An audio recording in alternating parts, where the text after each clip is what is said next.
In this video, we're going to start talking about room number 1.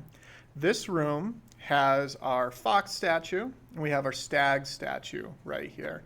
The goal of this room is that when both of these statues are on their respective pillars right here, the door will open.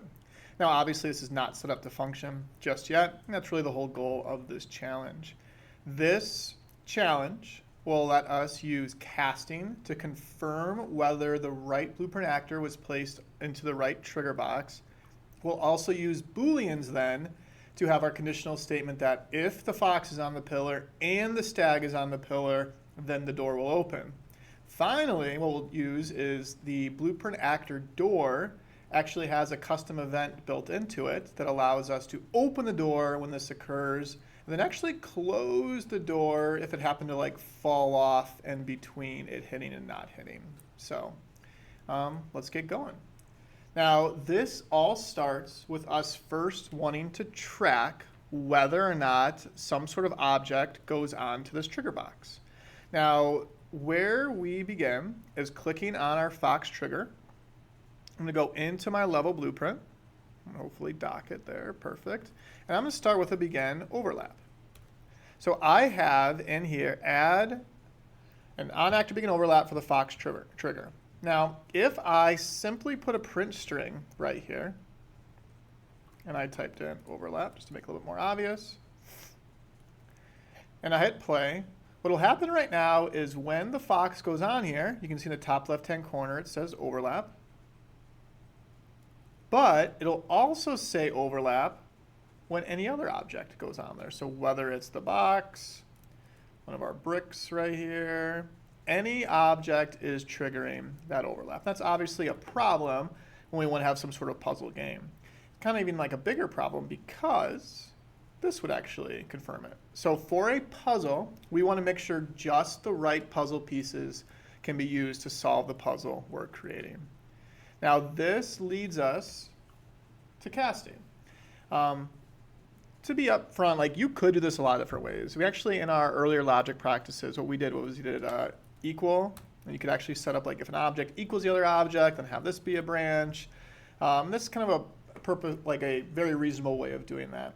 But a big theme of this challenge is starting to use casting and see how we can use casting to actually control the flow of our game, but then also use some of the different kind of like, I guess, nodes and events that are built into our different objects. So anyway, what I want to do is I want to drag off of here, and I want to say cast to the fox BP, and just the BP, not the class.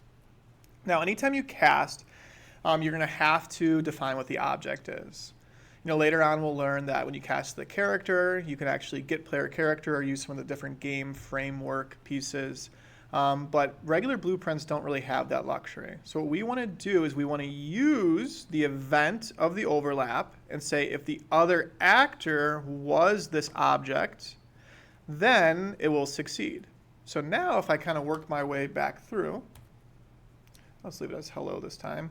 And you'll see I'm going to compile a lot in between. I want to always call that out. I do a Control-Shift-S to do a save all. You'll see me doing that throughout the video.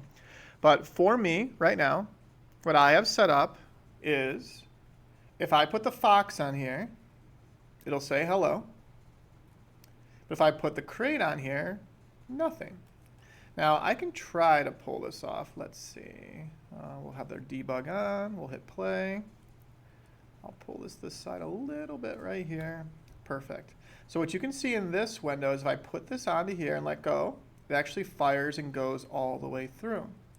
But if I put the crate on here, it'll be a little bit different. It goes to the cast, but because the cast did not succeed, because the other actor was not the fox, the print string does not fire.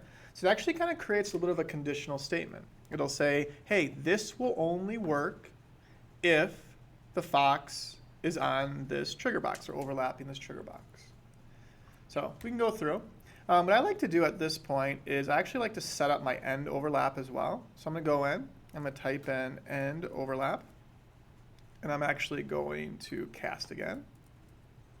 This will all make a little bit more sense here in a second. Do some cues to straighten those out. Try to stay organized. Cool. So what I have happening now is that something will happen when the fox begins to overlap, and then something else will happen when the fox ends the overlap. Now that something I want to have happen is eventually open the door when both are true, but in order to track that, I'm going to have to use some sort of variable. And Booleans are a perfect variable for this. I can say, if it's overlapping, set the Boolean to be true. If the overlapping has ended or it's not, the Boolean would then be false. So I'm going to make a new variable. I'm going to call it foxBool. Go Boolean. I'll hit compile. That way I can see the default value is false over here. I can then put this right here and start to work through my logic. So when I begin overlap, if it was the fox, I want this Boolean to be true. What I could do here then is if the fox ends overlap, so if the fox kind of falls off, I want the Boolean to be false. Now I could, we'll do this to kind of show everything that's happening right here. So I could say at the end of either of these, print out the fox's value. So I'll hit play. You'll be able to see it as well.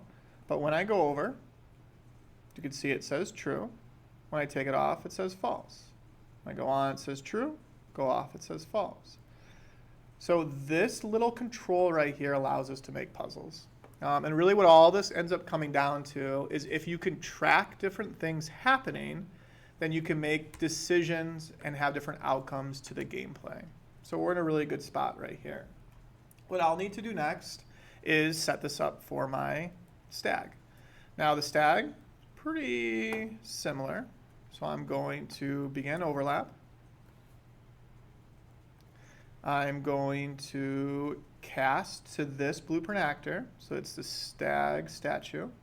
So I'm going to cast to stag, statue stag, excuse me. I'm going to say if the other actor was that.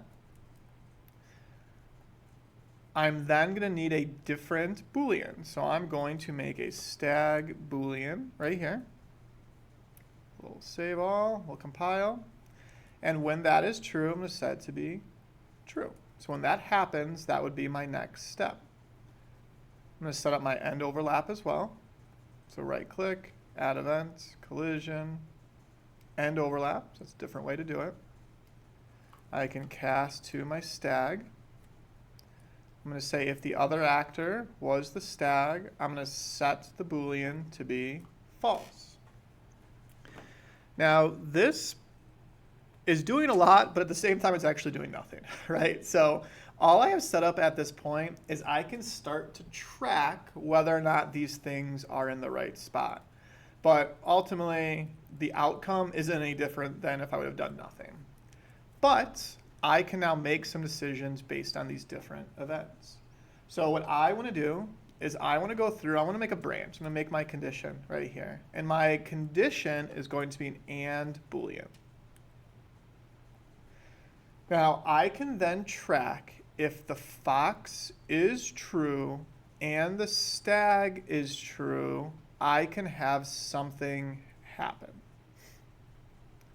Now, I want this to be checked essentially at every single occurrence on here. The reason I'd want to do that, because sometimes the player is going to put the stag on first, sometimes the player is going to put the fox on first.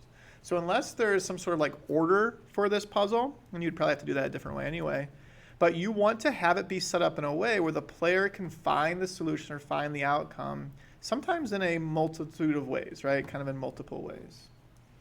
Now from here, if I check this, and I go to print string again, and I use these print strings to make my logic visible, and I hit play, doesn't say anything, right? Doesn't say anything. I could put a crate on here. Doesn't say anything. But if I grab this and I drop it on, it says true. So my puzzle is now complete. And that brings us to our last step.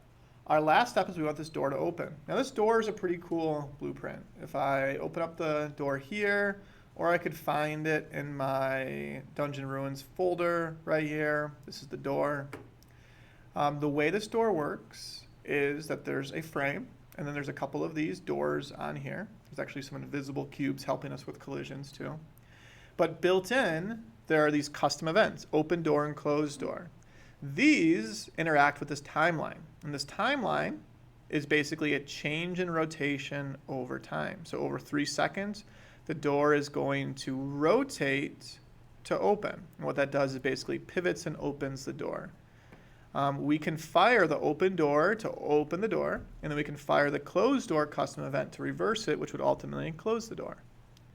Now the way this looks in our level is I'm going to click on my actor right here, go back to my level blueprint, I'm going to reference it, and after I've referenced it, if I drag off of it and I type in the word open door, you can see that custom event right there, that custom function. And what that is doing is it's firing this off right here. Now, if I just dragged off randomly and typed in open door, it'll try to call it from there, but I want to make sure it's actually being called from the proper door that I referenced. So I'm going to type in open door right here, and I can pop it in to there. I'll hit compile, and I'll hit play. So this one is working, looks good. I plop the fox on, the door opens. If I take the fox off, nothing happens. Now what I want to add to this, oops, we're done with the door, is if this condition is false, excuse me, I'm going to drag off the door again, same door. I'm going to, not open the door, that wouldn't do very much. I am going to close the door. So I can attach that to my false pen right here, just trying to stay a little organized. Compile, and I can hit play. So now, that's already on there, looks good. This is on here, looks good. The door will open. Now, as soon as I remove one of these blueprint actors, that condition is now false. You can see the door is closing. Now, all of this works only using the proper statues. Kind of cool. Oh, let's see if we can, oh, it's just hanging on right there. As soon as I knock it off, the door will close. Pretty cool. Now, this completes the first part of our puzzle. It uses casting to do so. In the next video, we're going to talk about what we're going to do in this little area, ultimately opening the door at the end too. Little things I could do to clean this up. I could highlight it all.